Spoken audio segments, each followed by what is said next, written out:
Magandang umaga po, my dear brothers and sisters. Welcome po sa ating talakayan. Ngayong araw na ito, kumusta po yung araw ng linggo kahapon? Kumusta yung pagsisimba? Marami po tayong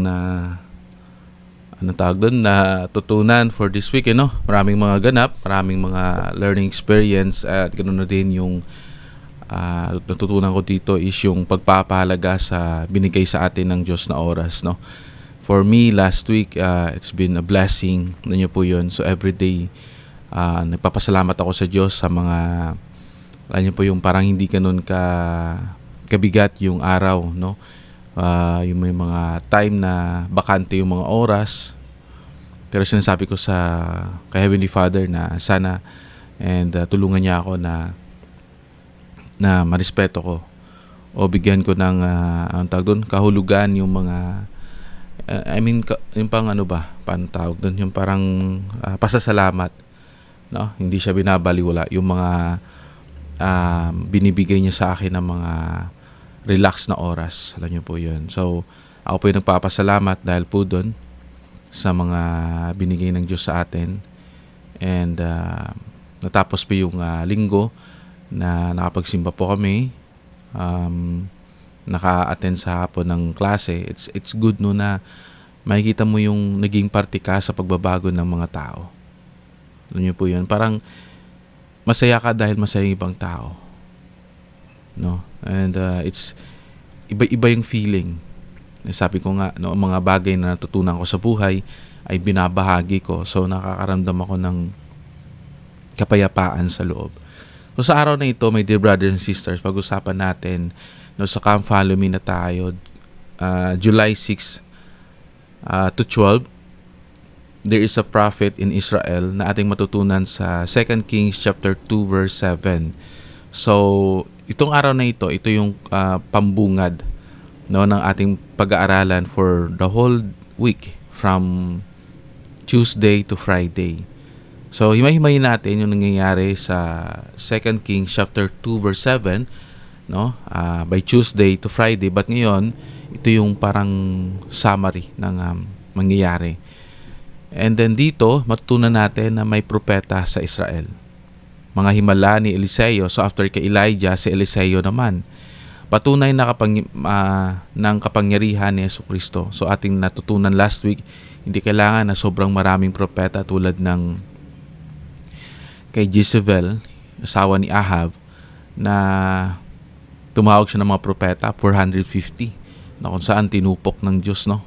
Binarusahan ng Diyos at namatay, no, sa panahon ni Elijah. So after kay Elijah, tumawag ulit ng Diyos ng isang propeta, ito si Eliseo.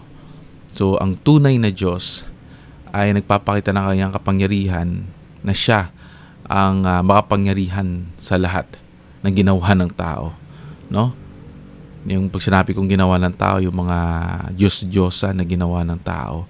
So dito matutunayan natin na yung mga himala na ginawa ni Eliseo sa pamamagitan ng Diyos, na ginawa niyang instrumento si Eliseo para ipalaganap ang kanyang pagmamahal at kanyang kapangyarihan, no, sa atin. So sabi nga sa 2 Kings chapter 2 verse 16, Lord, I pray thee, open his eyes that he may see. No, ito ay makikita yung kapangyarihan ng Diyos. Ang Panginoon ay gumagawa ng himala noon, ngayon at magpakailanman. Gumagawa siya ng himala sa atin araw-araw. Actually kanina, dahil wala pa akong schedule sa work ngayon, no, bali isa pa lang yung tinuturuan ko. Sabi ko, even kasi pag pumunta ako dun sa school, nakaupo naman ako syempre of course, no, sa aking silid. Sabi ko, what if ako sa bahay, gagawa ako ng Come Follow Me, kasi yung pasok ko naman 12:30 ng hapon, tuloy-tuloy niya hanggang hapon. So instead na gagawin ko siya sa hapon, kasi wala pa naman ako ngayong isa pang subject na tinuturuan, what if I can do this? Kasi sabi ko nga, yung mga bagay na binibigay ng Diyos sa akin, pinapahalagan. Ayun, so nakita na natin yung isa sa mga tamang term is pagpapahalaga sa mga binibigay ng Diyos. Parati po nating kaugaliin, at ako sinasabi ko rito sa sarili ko, na pag may binibigay yung Diyos sa atin na mga biyaya, parang pinapander natin na ito'y papahalagahan ko, ito'y iingatan ko, no? And Sa 2 Kings chapter 4 verse 1 to 7, dito tayo matutunan yung dumami ang langis. Sa 2 Kings chapter 4 verse 18 to 37, binuhay ang anak. No, sa 2 Kings chapter 4 verse 42 to 44, pinakain ang marami. Sa 2 Kings chapter 5 verse 1 to 14, gumaling si Naaman. Sa 2 Kings chapter 6 verse 1 to 7, lumutang ang palakol. Imagine natin paano lutang yung palakol kasi mabigat yun, no? And 2 Kings chapter 6 verse 17. So 4, 5, and 6, maraming himala yung nangyayari dito. Binuksan ang mga mata. So imay-himay na natin yung kwento na to. And samahan nyo ako mga kapatid, no, sa pag-aaral. And thank you so much na until today, andito pa rin kayo na nakikinig. Alam nyo po, to be honest, no, isa kayo sa mga rason. Bakit yung sinabing isa? Kasi siyempre inspirasyon natin yung Diyos, yung mga pamilya. Kaya sinabi ko pong isa kayo sa malaking rason. Bakit ko po nagpapatuloy? Kasi may nakikinig, no, sa salita ng Diyos. Kanya-kanya naman po approach yung mga preacher or nagtuturo. And this is po yung approach ko. Ginagawa ko po siya sa real life story. Malaking tulong po siya sa akin kasi sabi ko nga sa klase kahapon, it's hard to ang tawag doon magturo if ikaw yung taong tumutuon sa realidad. Realistic person po kasi ako eh. So realism, tuturo ko. Parang ano yung katotohanan, ano yung totoo, ano yung realidad, ito yung tinuturo ko. So pag hindi ko siya ginagawa, parang bumerang sa akin na hindi ako makapagturo. It's good naman kasi tinuturuan ako na how to be an example. At kung may mga kakulangan ako, binabahagi ko po dito sa ating programa. And you and I, ako at kayo po, ay matuto tayo sa isa't isa. So dito sa aklat ng 2 Kings chapter 2 verse 7, ay naglalahat ng ministeryo ni Propeta Eliseo, ang kahalili ni Propeta Elijah o katuwang. Matapos kunin ng Panginoon si Elijah sa langit sa pamamagitan ng isang ipo-ipo at karwahing apoy, sa 2 Kings chapter 2 verse 11, ipinasa kay Eliseo ang banal na responsibilidad na ipagpatuloy ang gawain ng Panginoon sa gitna ng isang bansa na puno ng idolatriya, kaguluhan at kawalan ng pananampalataya. So dito, my dear brothers and sisters, atutunan natin dito kung paano ang Panginoon ay inihanda niya yung bawat panahon. Sa panahon ni Elijah, imagine natin, no, kinuha si Elijah ng isang ipo-ipo na may mga karwahing, no, apoy. And dito natin makita yung matutunan o ma-imagine yung kapangyarihan ng Diyos. No, bawat dispensasyon naghahanda yung Diyos ng propeta. Sa panahon ni Elijah at sa panahon na ngayon ni Eliseo. So, lahat tayo, hindi tayo dito, masabi ko pa, we're not gonna stay here sa mundo for a long, long time. No, darating yung panahon na kukunin tayo ng Diyos. Hindi lang natin alam kung kailan at sa papaanong paraan. Naway sa magandang paraan lang, no? Pero, the reality is, anong klaseng alaala ang gusto nating iwan sa mga taong nakakilala sa atin at makakilala pa sa ating istorya. At anong alaala yung ating dadalhin, di po ba? So every day, no, isipin natin na mayroong kabuluhan at mayroong puwang yung ginagawa natin sa mundo. That is why, sabi ko nga sa umpisa ng ating lesson, kailangan natin pangahalagahan, no, yung mga ibinibigay ng Diyos sa atin, di ba? Kasi imagine natin yung time ay pagpapahalaga natin sa time. Pag binigyan tayo ng Diyos ng kapahingahan, no, for this past week kasi yung aking brother in Christ is busy siya, no, nagkaroon siya ng parang high blood, no, nagpahinga siya. May mga problema din dahil sa mga utang, ganun. So, hindi kami nakalabas at nakapagtrabaho. Alam niyo po yung time na yon na binigay sa akin, marami akong natutunan last week. Yung time na yon, nakaupo lang ako, nanood ng Netflix, di po ba? Ibig nagagawa ko rin po yung Come Follow Me sa school. Pero after nun, pero sa iba parang norms, no, na ganun. Sa akin kasi every hour is important eh. Kasi yun magdidikta ng ating success sa life. So, nangyari, minanood ako ng Netflix sa cellphone, yun, like last time na lesson natin. Parang na-feel ko until after Thursday, naramdaman ko na medyo hagan-hagan lang o hinay-hinay lang until kaya ng umaga when I prayed, sabi ko, the first thing I do is not to open my social media platform or ano man yan, or mga online shop. Kasi dalawa naman yung open ko, online shop at tatlo, online shop, social media platform, and YouTube.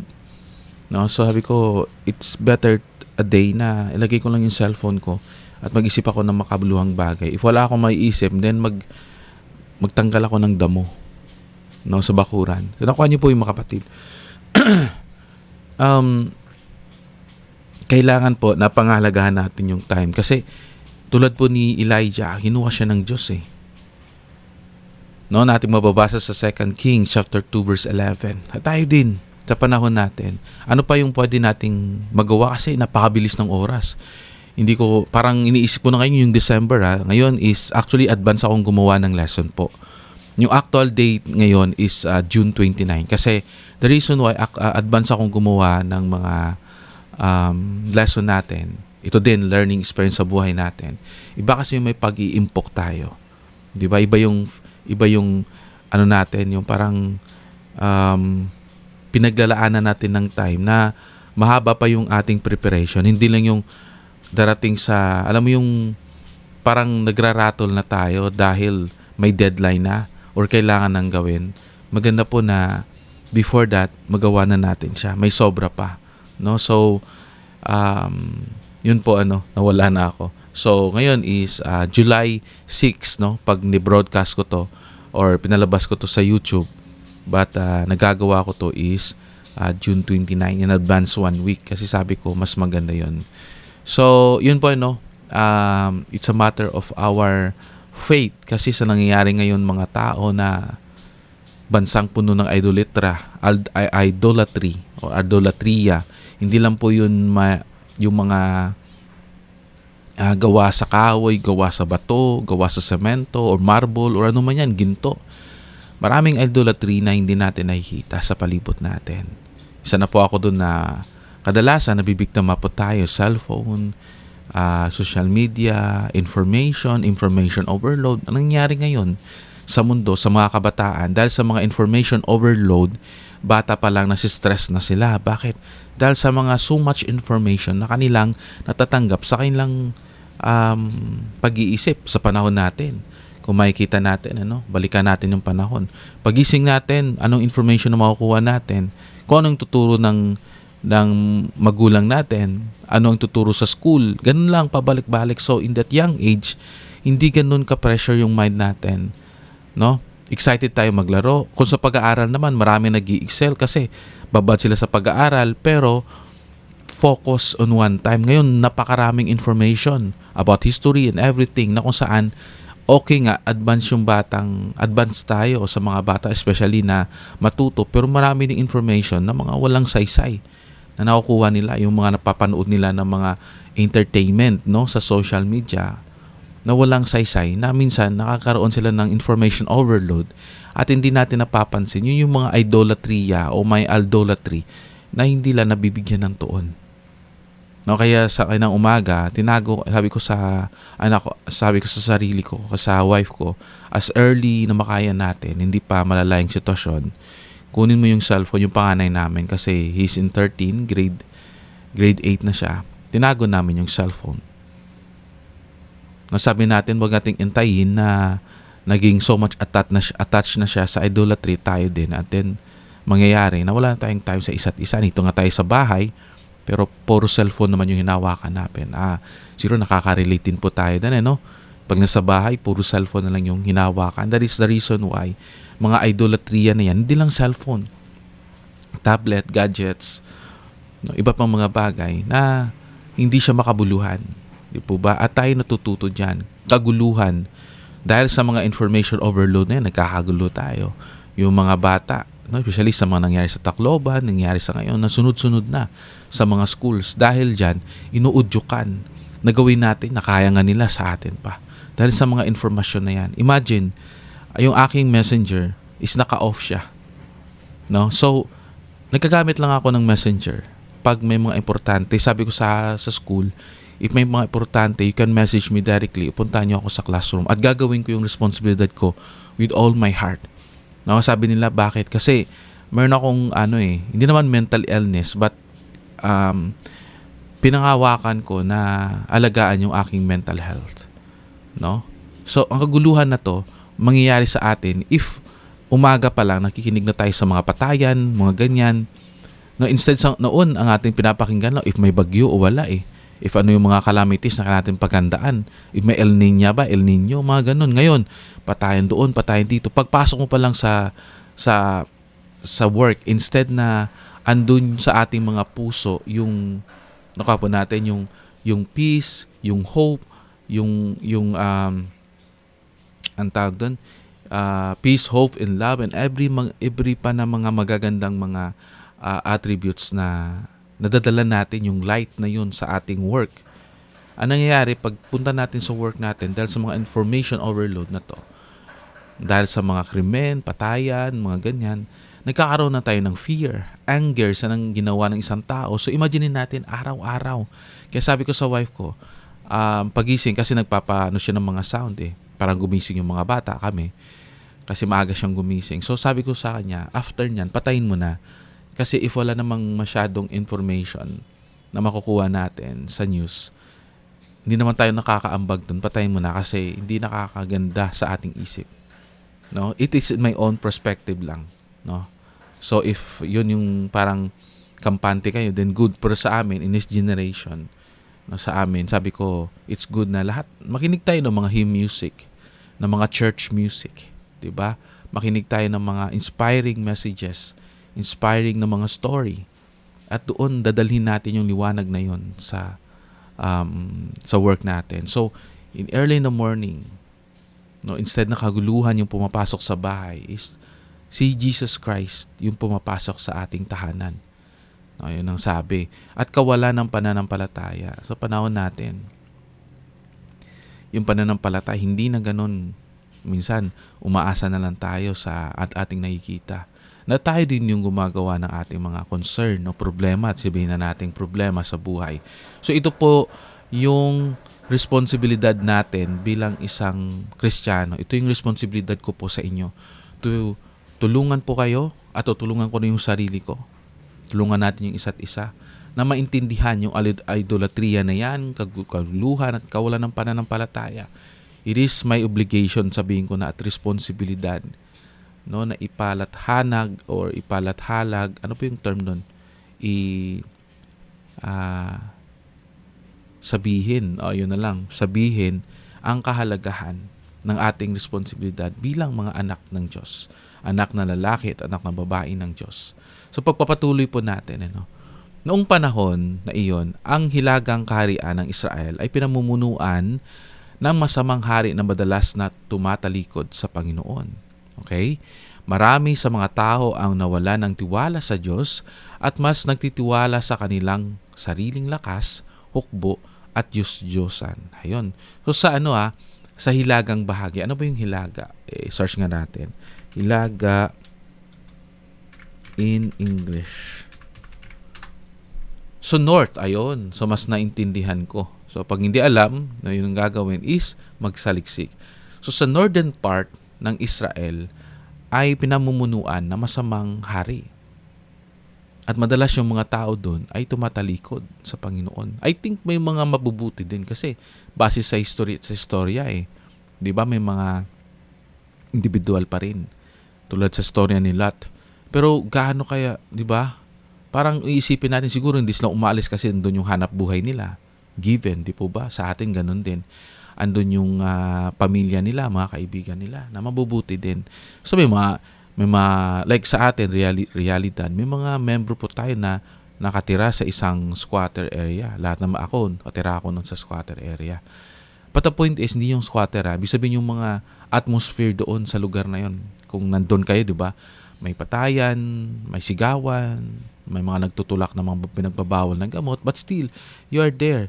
Kasi kailangan ng Diyos din kayo doon para kayo magpalaganap ng salita ng Diyos.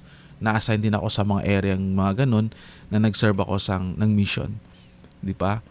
So, in our time ganun din. Pero kailangan palakasin natin. Kasi dito sa mga lugar na to, balikan natin yung sa Northern Israel, yung mga nagmumuno doon ay masamang hari. At yung mga tayo nagtalikod o tumalikod sa Panginoon, sila ay umaasa sa sarili nilang lakas. Paano ba natin sasabihin na tayo umaasa sa sarili nating lakas? Umaasa tayo sa sarili nating lakas if hindi na tayo nagtitiwala sa Diyos. Yung bang unahin ko yung sarili ko kasi ito yung nararapat. Kasi hindi ko naman makakain. Mga ganung sitwasyon, no? Yung mga sinasabi ng iba na hindi naman nila nakakain yung salita ng Diyos, hindi naman nakakatulong yung salita ng Diyos. So, yun ay pagpapakita na umaasa sila sa sarili nilang lakas. O tayo din, umaasa tayo sa sarili nating lakas. But if we have faith, kung titingnan natin, no, pag tumatanda tayo, ano ba yung kahulugan ng buhay? Kasi mas mabuti na yung habang tumatanda, mas lumalapit tayo sa Diyos. The reason why, sabi ko nga pumasok yung insight ko kahapon, siguro pinibigyan tayo ng Diyos na habang tumatanda tayo, nagiging mahina tayo. Kasi doon natin marirealize how to trust God. Diba? Kasi nang bata pa tayo, talagang nagtitiwala tayo sa lakas natin. Ako po ngayon, pag nagtatrabaho po ako, pag gumagawa kami ng content, alam ni brother ano yan, sino ba yung si brother, yung brother natin gusto kong banggitin. Kasi iba pang mga yung napapanood ako sa Facebook. Si Brother Frank Nigan, alam mo totoo totoong pangalan ni Brother Frank. 'Di ba? Si Brother Frank, napapanood niya ako. And yun sa trabaho ko, and nakapagod. Nakapagod talaga. So, dito makita natin na tumatanda tayo, mas madali tayong mapagod. Nung bata tayo, sige, pasyal doon, lagaw diyan, suroy doon, 'di ba? At hindi tayo napapagod. Konting pahinga lang. Pero ngayon, 'di ba? Bakit? Kasi gusto ng Diyos na magtiwala tayo sa Kanya habang tumatanda tayo. Doon papasok, my dear brothers and sisters, yung tinatawag na tumatanda tayong hindi pa urong, pasulong tayo. We learn, we humble ourselves. The more tayong tumatanda, naging humble tayo, naging submissive tayo, tulad ng mga ating mga leaders. Na ibig sabihin na maging propeta din tayo or apostle para magawa yun. Sa ngayong panahon, at sa unang panahon, ganun tayo lang mga tao yung umaalis, at hindi pinapahalagahan. So ngayon alam natin na huwag tayong magtiwala sa sarili nating lakas, datapwat magtiwala tayo sa Diyos. Diba noon, hindi ako magtitiwala kasi kaya kong magtrabaho, kaya ko. Pero in the end of the day, sabi natin, God, bakit na kahit na gaano ko katrabaho, but still, hindi pa rin ako umuunlad sa buhay. Kasi mahal ka ng Diyos. Ayaw niya mapariwala ka. Ayaw na mapariwala tayo. Ibibigay niya sa atin kasi mararamdaman natin yun. At masabi natin, God, I'm ready. Kasi ang Diyos tumitingin sa desire natin, sa puso natin. Hindi naman sa ating, pag yung ibang tao, tinitingnan tayo sa, panlabas. Ang Diyos hindi. Pwede tayong maluko sa panglabas na panganyo. Pero yung Diyos tumitingin sa puso. Alam niya kung ready na tayong matanggap yung blessing na yun, or either kayamanan man yan, karangyaan. Kasi alam niya ready na tayo. Umaasa tayo sa mga hukbo, umaasa tayo sa ating mga finances, maraming pera, pero titingnan natin yung story nga. Hindi natin alam, hindi natin hawak yung buhay natin. Kahit na bilyon-bilyon pa yung pera, pagkukunin ng Diyos, walang magagawa. Lahat ng to iiwan natin sa mundo. Anong memory yung pati nating magawa? Kaya ngayon iniisip ko, everyday nag-iisip ako ng mga bagay na makabuluhan. Tulad sa aming trabaho ng aking kaibigan, no brother in Christ ko, sabi namin, ngayong week na to, andito na kami sa second phase na kung saan tumutulong na kami sa mga tao. So dito natin makikita na okay lang yun in the first place, the worst scenario given. Pero in the long run, lumalapit tayo sa Diyos. Kaya sabi nga dito, yung mga Israel ay sumasamba sa Diyos-Diyosan. So hindi ko na po i-expound pa yung tungkol sa Diyos-Diyosan kasi na-explain na po natin sa first paragraph. Gayon pa man, hindi iniwan ng Panginoon ang kanyang bayan. So hindi tayo iniiwan ng Diyos. Every day of our life, tayo yung umiiwan sa Diyos. Pag sinasabi po natin na, God, bakit mo ako iniwan? Bakit mo ako pinababayaan? But honestly, my dear brothers and sisters, hindi tayo pinapabayaan ng Diyos. Tayo yung nagpapabaya, tayong umiiwan sa Diyos, no? Kaya patuloy siyang nagsuko ng propeta upang gabayan tayo. Balaan tayo at ipakita ang kanyang kapangyarihan. So, makapangyarihan yung Diyos eh. Habi nga niya, if you have faith, you can move mountains. Kaya sabi ko, God, thank you for giving me the knowledge. Alam niyo po, noon hindi ako mahilig mag-aral.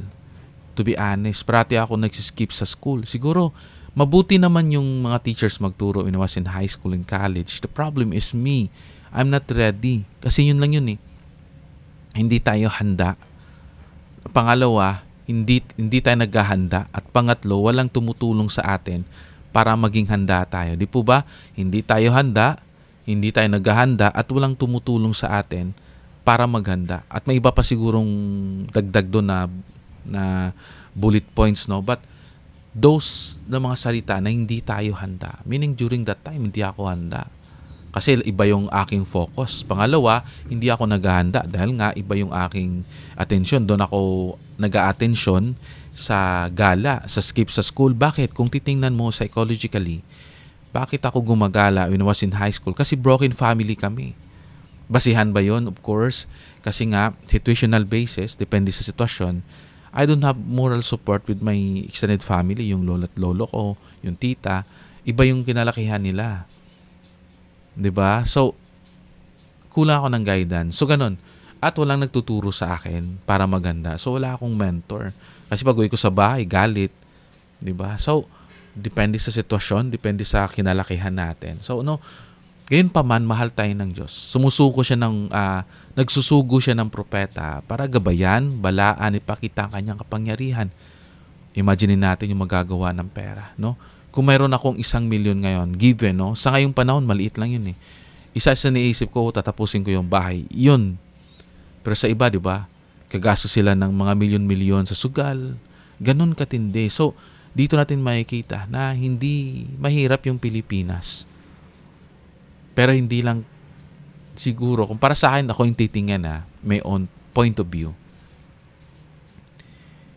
Kung ang lahat, hindi man halos lahat, if siguro malaki yung percentage na Kristiyano, literally, Kristiyano hindi lang sa salita kundi sa gawa.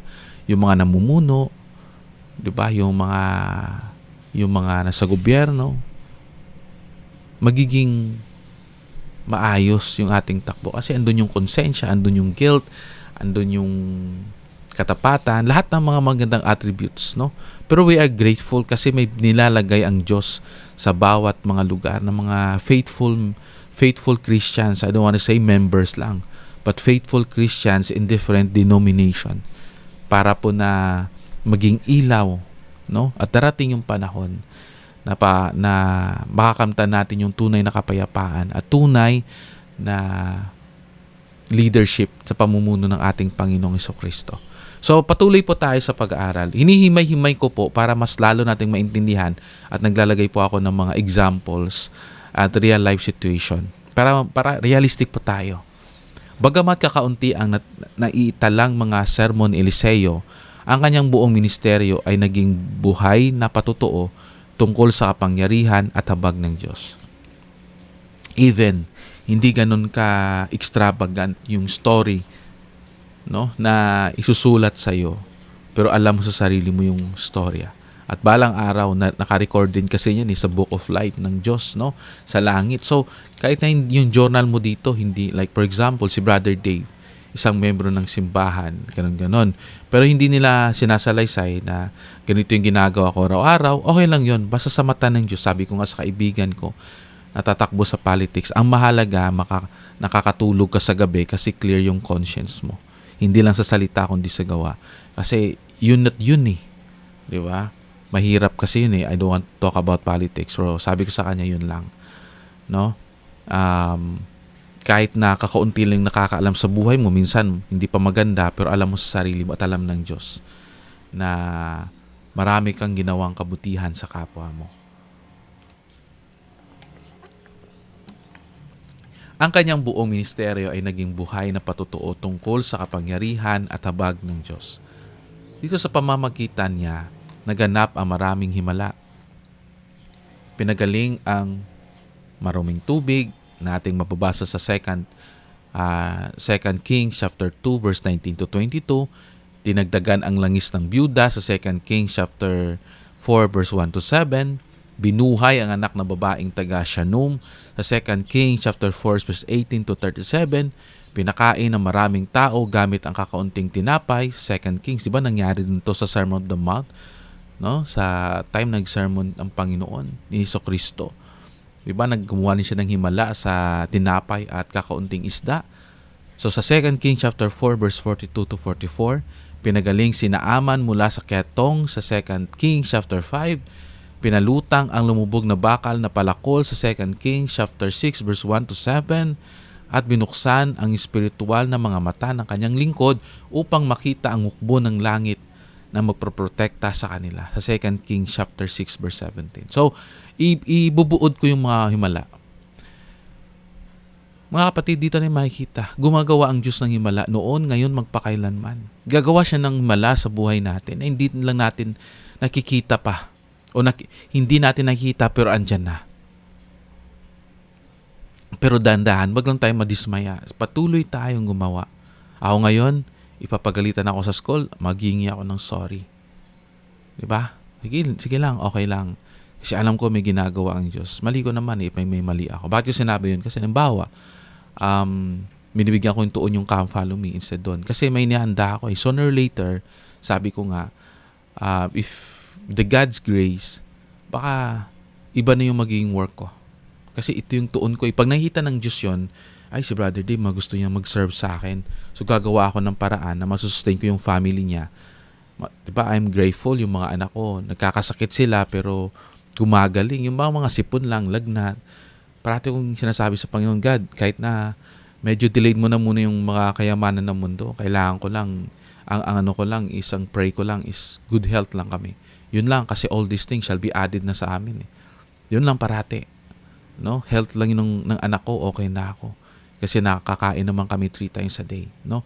So, himala sa buhay natin, gagawa ang Diyos. I-prepare niya tayo. Pag nakita niya, si brother, sister na nag-missionary work araw-araw, gagawa siya ng paraan para matulungan po tayo. Sabihin ko pong amen and amen. Praise His name forever and ever. Kasi pinatutuhanan ko po yun. Di po ba? Yun yung himala ng Diyos sa ating buhay. Kasi anak niya tayo eh. Alam niya na masipag tayo sa Kanya. Hindi tayo pababayaan. Magiging matamis yung buhay natin. Ako po, hindi ako mayaman po. I have enough. Konti lang. Hinihiram pa ng kaibigan ko na brothers in Christ ko. Pero sabi ko sa sarili ko, pero I am good. Alam niyo po, everyday nakagasto lang ako kasi yung wife ko, siya yung gumagastos ng pagkain. Ako sa bahay, pagpatayo ng bahay, may pera. So, hindi naman po kami nagugutom. At sa everyday po, nagagasto ko po. Hindi naman wala. Minsan, wala nga ako nagagastos eh. Kasi hindi po ako isip ng isip kung anong pwede kong gastusin. Pag naisip ako yun, pangangailangan sa bahay, yung mga improvement sa bahay, kasi yung toka ko sa bahay. So, alam niyo po yun, yung blessing na yun sa buhay natin. At pwede natin gawin yung buhay natin na maging maganda. Kung tayo'y na-bless ng Panginoon, tayo maging himala din sa buhay ng iba. Di po ba? Bubuksan natin yung opportunity na tayo mismo yung oportunidad para sa buhay ng iba. Tayo maging himala ng Diyos. If we have enough at meron tayong spare or naitabi para sa pagtulong sa ibang tao. That is the real meaning ng success at pagtulong. So, dito makita din natin na bubuksan ng Diyos yung ating mga mata at makita natin yung langit.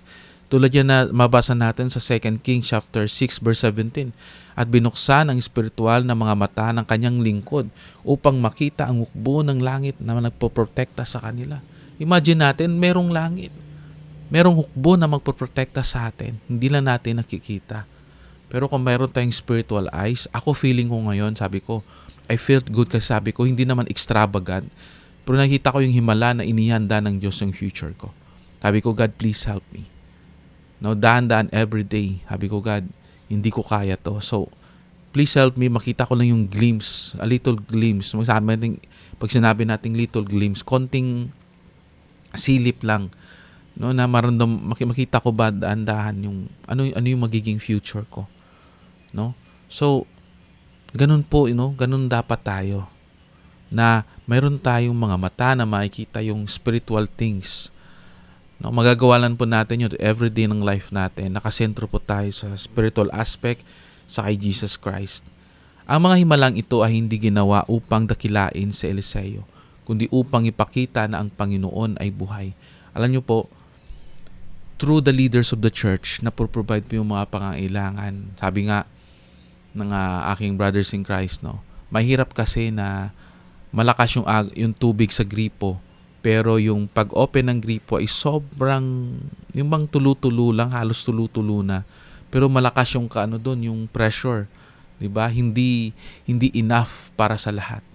'Di po ba? Yung parang kinokontrol. So nasa leader po 'yon ng simbahan natin o sa labas kung paano niya po ibabahagi ng tama sa deserve at tulungan yung mga hindi deserve na maging deserve. 'Di ba? Matulungan sila in our aspect. Alam nyo, pag tayo nagtutulungan, sabi ko nga, yung kaibahan ng iba sa atin, I don't know sa inyong ward or branch, is pagtutulungan. Yung literally pagtutulungan. Pagtutulong ng leader sa mga tao. Kasi hindi yung pag sinabi nating dole out, iba naman yun eh. Pero gusto ng Diyos na sino ba yung magtutulungan? Ibang tao. Tayo din. Nakita na deserve ka, nagsusumikap ka sa buhay. Why is it na kailangan pang maging miserable? And may problema na nga, no? Pero yung problema is bahala ka dyan sa buhay mo. Mga ganong statement ba na dapat unahin mo muna na magsumikap and everything. That's good. Nakita na natin nagsumikap siya and then what's next? Pero pag bulag yung isang leader, hindi siya nakikinig, hindi niya nakikita at naririnig yung boses ng humihingi sa kanya. Paulit-ulit lang po tayo sa poverty, paulit-ulit lang po tayo sa mga ganyang bagay. Am I right po? Di po ba? Dapat, tulad nga ng mga propeta, pag binibigyan sila ng inspirasyon, binabahagi nila through words. Kasi ayaw nilang mapahamak yung mga kapatid nila.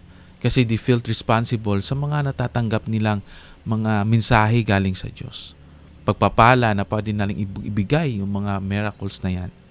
Di ba? Ang ministeryo ni Eliseo ay nagsisilbing larawan ng ministeryo ni Jesucristo. Sapagkat tulad ni Kristo, siya ay nagpapagaling, nagbibigay buhay, nagpakain, nagligtas, at nagbigay ng pag-asa sa mga nangangailangan. Marami po nangangailangan. Sabi nga, may mga nangangailangan at yung mga naghihirap. Yung nangangailangan, tayo po yung mga tao na kung saan may trabaho naman sila, maganda naman yung takbo ng buhay nila, pero dumating yung problema sila sa kanilang buhay, kaya nangangailangan sila. Yung naghihirap, iba naman yun. Mahirap sila pero nasusustain nila pang araw-araw nila. Sanay na sila sa ganun. Pero nangangailangan, hindi sila kasi sanay. Mawalan ka ng trabaho, hindi sanay yun. Pero mga mahirap, kahit na remedyo general, medyo sanay na sila sa buhay nila. Kaya tinutulungan natin yung mga mahihirap at yung nangangailangan para sabay-sabay po tayo na mag-build ng Zion. One heart and one mind. Pero pag hindi po tayo magtutulungan sa bawat isa, sabihin ko po sa inyo, mahirap po. At pag yung isang tao na yun aangat sa buhay niya, either dalawang consequence yun. Tutulong siya sa iba kasi ayaw niya madanasan yung nadaanan niya, or hindi siya tutulong kasi sasabihin niya rin sa sarili niya, nagsumikap akong mag-isa, naahon ko yung sarili ko. And then, mag-work din yan sa'yo. Kailangan mo rin magsumikap. Nakita po natin yung difference. Pero maganda, magtulungan tayo. Deserve na tulungan, at kung hindi sila deserve, tulungan natin sila na maging deserve. Teach them principles and let them govern themselves. No? So sa ating panahon, bagamat maaaring hindi tayo nakakita araw-araw ng mga himalang tulad ng nasa lumang tipan, no? Sa unang tipan, maraming himala yung nagagawa para masabi nating out of this world. Pat sa panahon natin, may mga himala. Himala ng mga doktor. Ginagabayan sila ng Diyos ang kanilang kamay para tayo, no? Mag-operate ng mga gamot, no? Yung mga physicists natin, yung mga chemists natin na gumagawa ng mga gamot, yung mga guro na nagtuturo, yung mga leaders na kahit na buhay nila yung tinataya nila, sila ay nagiging tapat no, na tinutulungan ang mga taong bayan, 'di ba? Yung mga leader natin sa simbahan na talagang Christ-like yung kanilang yung ginagamit or ginagawa. Marami lamang mga ito ang tahimik at personal. No? Sana ba tayo? Um, isang panalangin na sagot, isang pusong napayapa, isang may sakit na gumaling, o isang taong nakatagpo ng pag-asa sa gitna ng pagsubok. Amen. Nagusto ko yung sinabi dito na yung kapayapaan para sa akin, himala na yun para sa atin, di po ba? Yung may sakit yung mga anak mo, na may lagnat pero gumaling sila. Para sa akin, blessing na po yun para sa atin. Nakatagpo tayo ng pag-asa sa gitna ng mga pagsubok na dumarating sa atin. Himala na po yun. Yung mga bagay po na dumarating na mga blessing sa atin. Pag i-consider po nating himala yun, nagkakaroon tayo ng pusong marunong magpasalamat. With grateful heart, yung pagiging grateful natin. Ay, salamat God ha. Sa magandang panahon ngayon ay binigay nyo, hindi ganun kainit.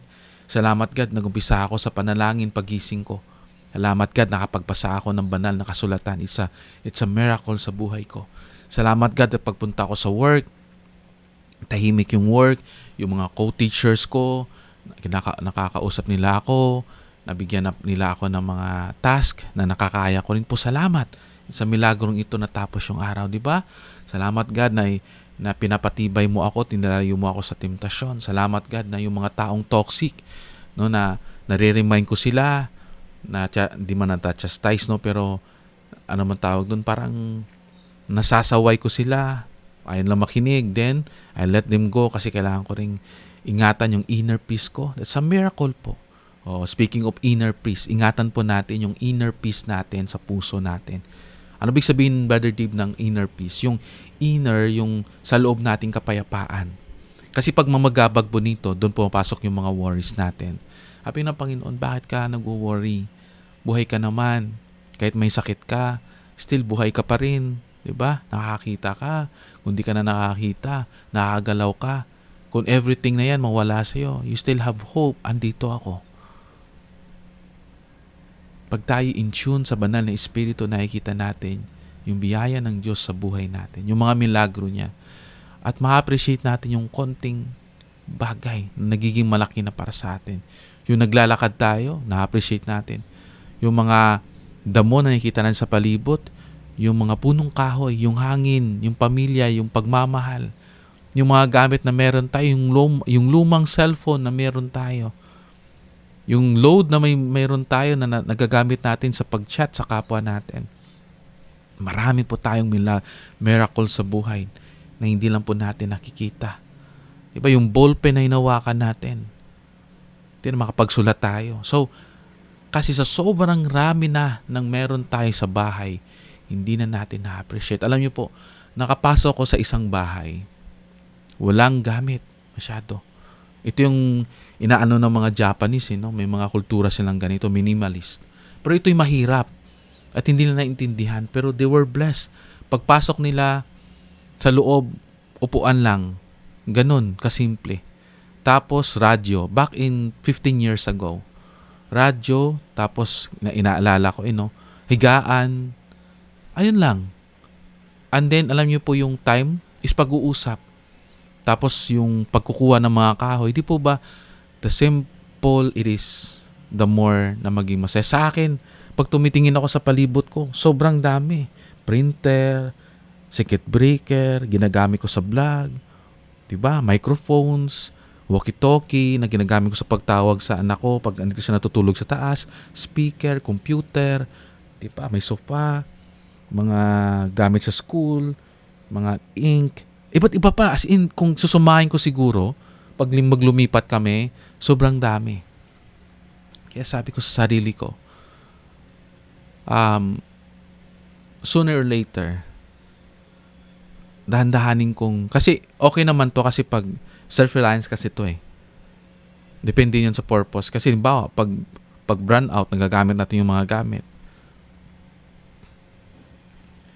Pero my dear brother and sister, sana wag tayong mabulag sa mga gamit na meron tayo. Gamitin natin yon.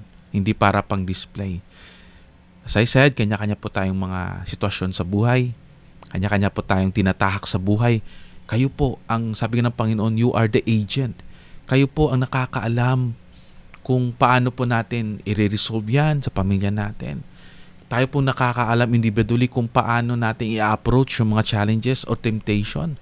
Agent po tayo pero ito pong pagtuturo natin, ito yung gumagabay, nagdadagdag na, sige kukunin ko yan, yung some part na pagtuturo ni Brother Dave kasi totoo yan. 'Di ba? Ang ganda ng discussion kasi dito nakita natin, realidad kasi. Walang harong politics, walang halong flowering words, direct to the point. 'Di ba? So yung himala sa buhay natin, tayo maging himala sa ibang buhay, tayong nagdidikta sa destiny natin, andyan yung Diyos nagagawa ng himala sa buhay natin in all things. Sabi nga niya, look unto me every day, tumingin ka sa akin, and you will feel the real peace, the real, maramdaman mo yung glory ko, maramdaman mo yung kapayapaan ko. Hindi po yan makukuha sa isang araw yan. Every day of our life. No, ang Diyos kasi patuloy na gumagawa ng himala sa pamamagitan ng mga propeta. No? And sa ating discussion nga, no, hanapin natin. Himay-himayin natin. Isa-isahin natin. Count your blessings, name them one by one. Diba? Count your blessings, see what God has done. Tawid. Diba? Anong ginawa ng Diyos sa buhay natin? Ang himala ay madalas na nagsisimula sa pananampalataya at pagsunod. Please, if you want himala sa buhay natin, manampalataya tayo sa Diyos at sumunod tayo sa Kanya. No? Gawin natin makabuluhan yung buhay natin. Gagawa siya ng mighty miracle sa buhay natin. Ang Panginoon ay nakakakita ng hindi natin nakikita. Ang Diyos ay iba yung Kanyang pamamaraan sa pamamaraan natin. His ways are not our ways, either His ways, hindi iba yung pamamaraan, basta ganun siya. His ways is different in our ways, no? Kaya makita natin, doon natin matutunan yung mga ways ng Panginoon, pamamaraan niya sa pamamagitan ng pag-aaral sa buhay niya. Na atin itong dahan-dahan ma-apply. Wala naman perpektong tao. Marami tayong mga pinagdadaanan ng mga problema, matutukso tayo, pero nagsusumikap tayo everyday. Nagkakaroon tayo ng hope. Ang mga himala ay nagpapakita ng pagmamahal ni Kristo. Mahal tayo ng Diyos at hindi niya tayo pababayaan magpakailanman. May mga himalang nangyayari kahit hindi natin napapansin. Di ba?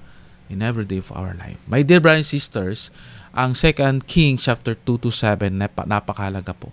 So if you have time, please, no, basahin po natin. Magbasa po tayo ng banal na kasulatan araw-araw. My dear brothers and sisters, sa mga hindi pa po nakakaalam ng bago nating channel, please do po na ipaalam po natin sa mga kaibigan po natin or sa mga dating nakikinig, no? Kasi baka andun pa po sila sa Come Follow Me Philippines na YouTube channel. Andito na po tayo sa The Chosen Disciples. My dear brothers and sisters, masaya po ako sa araw na ito that I could start my day right. And after po nito, papatuloy yung buhay, mag-breakfast, mag-prepare, punta sa school, mag-lunch, and then school uli, and then mamayang hapon, no? Tingnan natin. I know these things to be true, and I live this in the name of Jesus Christ. Amen.